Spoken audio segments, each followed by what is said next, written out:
Zork Grand Inquisitor is one of my favorite games of all time. As for whether it's one of my favorites of the Zork series, well, that's kind of hard to say, since I've never really played that much of the other games. I tried playing Return to Zork, but unless you've got a walkthrough or several large bottles of alcohol handy, that game is incredibly infuriating. And I haven't touched the original trilogy because, well, quite frankly, I don't have the patience for text adventures. And as far as games you can get easily through digital distribution nowadays, that just leaves Zork Nemesis. I think I remember trying it once some years ago, but I was confused and somewhat put off by the lack of anything comedic or farcical, and I walked away from it, not being aware at the time of the darker nature of Nemesis. But since I started Gemini Does Games, Zork Nemesis has always been one that I wanted to go back to and give a proper try, and now I'm finally making the time to do just that. Let's see what we're in for, shall we?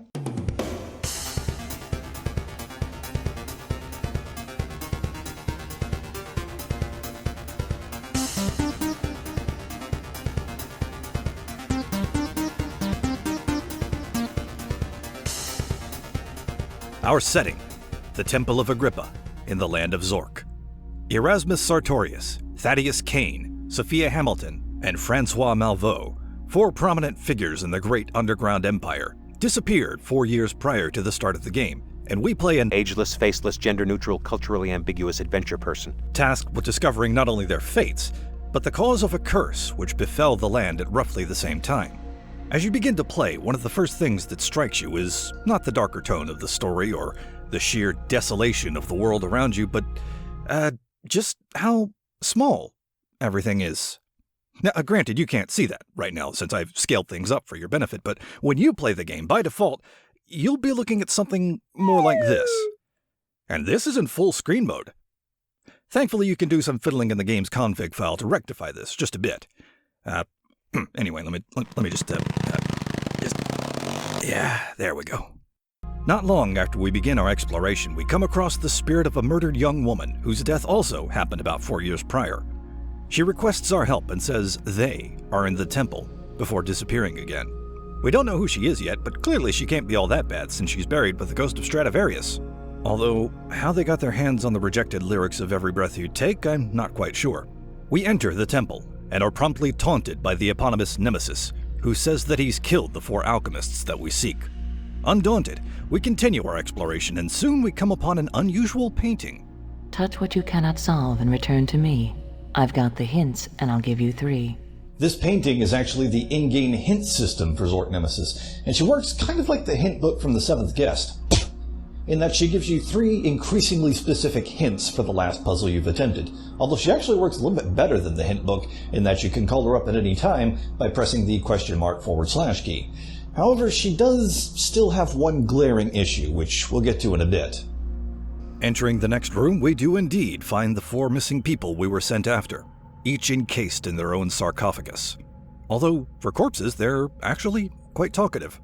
As alchemists, they've each gained mastery over a particular element, and they ask us to find special samples of those elements somewhere in the temple and bring them to this altar. As we do, the alchemists begin to open up to us, and through their words, we learn 2 things. 1, they're not the only victims here. 2 of them have also lost children to the Nemesis. Malveaux had a daughter named Alexandria. From his description, as well as a photograph and several journal entries we found on the way here, we deduced that Alexandria is the murdered spirit with a ghostly violin. Kane, meanwhile, lost a son, Lucien, who so far we haven't seen. And 2, there is perhaps more at play here than we were first led to believe. Already at this early point in our journey, the game begins to make us question our motives, and if we really want to be helping these people. One of them even straight up says, "You understand, we weren't innocents." How not innocent are we talking about? If we help them, what does that make us? Getting the elemental samples is actually a fairly quick process, and I only needed guidance from the painting lady a couple of times, although one of those occasions was because I didn't pay enough attention to try something obvious. Once we've obtained and placed all 4 elements onto the altar, the Nemesis finally makes an appearance. But before he can do anything to stop us, the alchemists, I guess by using sheer willpower, I don't know, turn him into a gold sphere. Game over so soon? Not by a long shot. You'll have noticed 4 other slots on the altar, representing planets. In addition to elements, each of the alchemists also master the purification of a particular metal. Using the gold sphere we got to activate a special planetarium in the back of the temple, we now have to visit specific locations on 4 of those planets.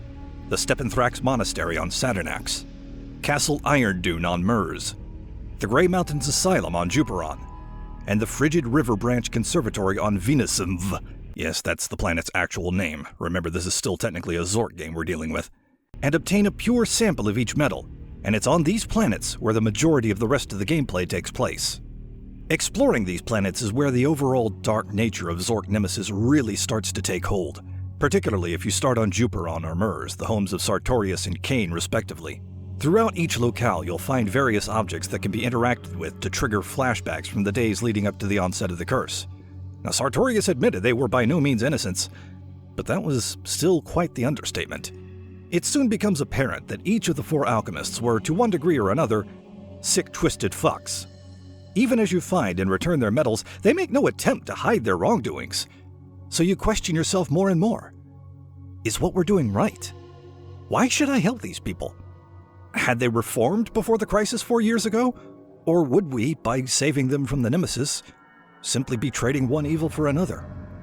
Now, I won't go into any more detail to avoid any major spoilers, but suffice to say the storytelling on display here is very effective.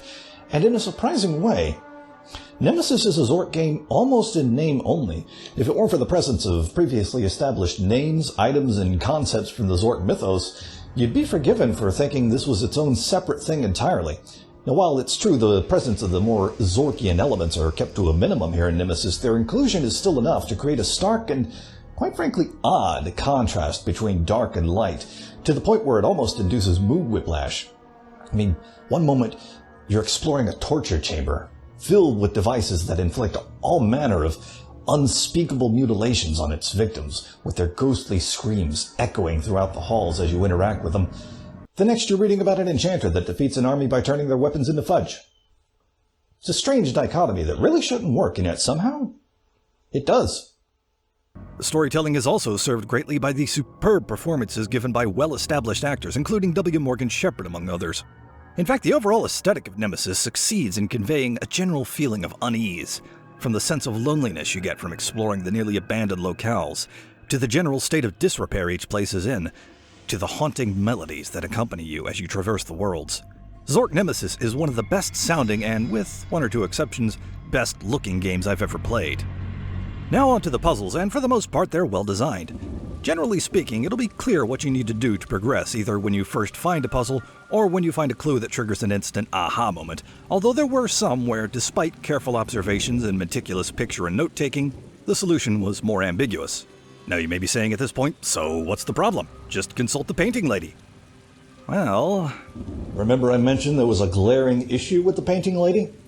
Yeah, she doesn't work once you start exploring the planets, which constitutes roughly 80% of your total gameplay. If you try to press the hint button, she simply offers a rather patronizing, "Oh, don't give up, keep going, you're almost there" type of speech. Why introduce a fantastic hint system like this if you're not going to let us use it for most of the time? Now, it was fine for me, since thanks to UHS Hints, we now have our own sort of modern-day version of the painting lady, but back when this game was new, that may have been a potential deal-breaker. Sure, there was a strategy guide available, but not everybody that played the game would have had ready access to it. Many of the puzzles in Zork Nemesis are inventory-based, so there will be plenty of things to pick up along your journey. Coming into this game as a veteran of Grand Inquisitor, I was used to being able to access your inventory either through a separate screen or through a hotbar at the top of the game window, and neither are present in Nemesis. Instead, you have to right-click to cycle the cursor to the inventory item you want. Now, I suppose I could see where the separate screen might detract from the overall tone of the game, and in all fairness, having to cycle through items wasn't that bad for most of my playthrough, but nonetheless, some kind of inventory management system was sorely missed here. Particularly for situations like in the conservatory, where I was carting around 8 musical instruments for much of the time without a clue as to what to do with them. I mean, as much as I talk smack about it, even Return to Zork got its inventory handling right. The conservatory is also home to one of the scant few puzzles that I would consider flat-out bullshit. There's a part where you're supposed to close a concert by conducting a fanfare. Now, it was bad enough that I didn't know which instruments I was supposed to be cueing and in what order, but that part's on me. Further research shows I probably just missed a clue somewhere. No, what makes it bullshit is the fact that you have to do it in the dark, with your only guide being your cursor lighting up when it's over a hotspot. No thank you. Another puzzle that was, kinda bullshit but more forgivable was in the monastery. At some point, you can cause a bell rope to drop down from the roof of a tower, and when you climb the rope, it pulls you up temporarily, just long enough to climb through a window and progress. But that wasn't made clear at all, because the climbing animation goes by so quickly you can't even tell there's a window in front of you. I only found that out through online hints, though I'm more willing to let this one slide since it could well be a symptom of running the game on a more modern, faster machine. And just a quick technical note, speaking of running the game on modern machines, there were a few instances early in my playthrough where the game would freeze and become unresponsive while playing in full screen mode. You could still press alternate enter and switch to windowed mode to resolve it, but doing so while it's in this frozen state would still take a few seconds to register. The problem seemed to be limited to full screen mode though, since when I was playing in a window it happened far less often, like maybe once or twice in 6 or so hours of gameplay, and even when it did happen, it didn't happen for nearly as long. It was maybe a few seconds at most. Your experience may vary, of course, but it's still something to be aware of. I've often said in the past, and indeed I opened this very video, by saying that Zork Grand Inquisitor was one of my favorite games of all time. As for whether it's one of my favorites of the Zork series, it still holds that slot. But as far as my favorite games in general, I think Zork Nemesis may have come dangerously close to taking that spot. Sure, it may be the oddball of the series, and maybe its dark nature means it's not a true Zork game. But when it comes down to just general puzzle design, aesthetic, storytelling, atmosphere, holy Yorick, does Nemesis hit all the right notes. I'm sad I waited so long to play it, but I'm glad I finally did. Now then, riddle me this. What happens when the people who are quite possibly the undisputed masters of parody and satire in the gaming industry attempt to parody and satirize themselves? We'll find out next week when we check a look at Devolver Bootleg.